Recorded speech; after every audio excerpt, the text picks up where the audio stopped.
Medical ভর্তি পরীক্ষা লাইফের অন্যতম একটা গুরুত্বপূর্ণ অধ্যায় বলা যেতে পারে এবং খুব অল্প সময় অর্থাৎ 1 ঘন্টা কিংবা 100 মার্কের একটা পরীক্ষা বললেই যে এটা খুব বেশি মানে আন্ডারমাইন করার কোনো সুযোগ আছে সেরকম না, কিন্তু কারণ 1 ঘন্টা হোক বা যত ঘন্টাই পরীক্ষা হোক এর ইফেক্টটা কিন্তু অনেক ইম্পর্টেন্ট এবং আসলেই আমাদের ইমোশনের সাথে হোক বা যে কোনোভাবে আমাদের ছোটোবেলার স্বপ্নের সাথেই হোক অনেক বেশি রিলেটেড বা অনেক বেশি গুরুত্বপূর্ণ আমাদের এই 1 ঘন্টার একটা পরীক্ষা।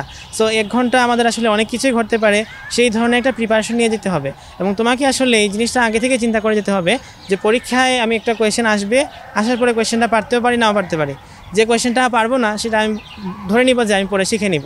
তাহলে তোমার যখন একটা কোয়েশ্চেন তুমি ফেস করবা এই কোয়েশ্চেনটা তোমার ফেস করার পরবর্তীতেও কোনো একটা মানে গায়ে লাগবে না। তো একটা কোয়েশ্চেন যখন তুমি পারবা না আল্লাহ হয়তো পরবর্তী কোয়েশ্চেনটা আমার হয়তো চান্স হবে না, আমার হয়তো অনেক খারাপ মার্ক চলে আসবে, অথবা এমনও হতে পারে যে ভর্তি পরীক্ষার সময় এই টাইমে তোমার বছরে হয়তো কোয়েশ্চেনের প্যাটার্নটা চেঞ্জ হয়ে গেছে, যেটা 2022-23 সেশনে ঘটেছে অথবা 18-19 সেশনে ঘটেছে। সো এই যে তোমার হঠাৎ করে কোয়েশ্চেনের প্যাটার্নটা হালকা করে চেঞ্জ হয়ে যাওয়া তার ফলে কিন্তু কাট মার্কসটা কমে যেতে পারে।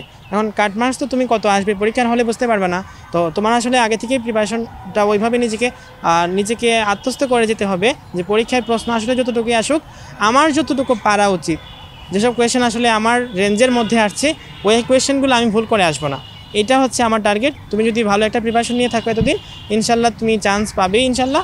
এবং তোমার আসলে সবচেয়ে বড় কথা হলো মহান আল্লাহ তাআলা কখনোই কাউকে মানে তার পরিশ্রমের যে মর্যাদা সেই পরিশ্রমের মর্যাদা চেয়ে কুণ্ঠিত করেন না। অর্থাৎ হয়তো তুমি তোমার ফলাফলটা আজকে মেডিকেল ভর্তি পরীক্ষার দিন নাও পেতে পারো, কিন্তু তোমার লাইফে হয়তো মেডিকেল ভর্তি পরীক্ষায় চান্স না পেয়েও তোমার লাইফে শাইন করার আরও অনেক সুযোগ থাকতে পারে এবং চান্স না পাওয়ার ফলেও হয়তো এমনও হতে পারে তুমি তোমার মেডিকেলে চান্স পেলে যা করতা তার চেয়ে অনেক বেটার কিছু হতে পারে।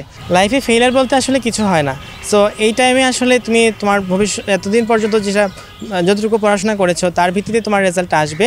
সো এখন মেডিকেল ভর্তি পরীক্ষার ফলে তোমার চান্স হতেও পারে, চান্স নাও হতে পারে। যদি চান্স পাও তাহলে আলহামদুলিল্লাহ, যদি চান্স নাও পাও তারপরেও আলহামদুলিল্লাহ অবশ্যই বলতে হবে।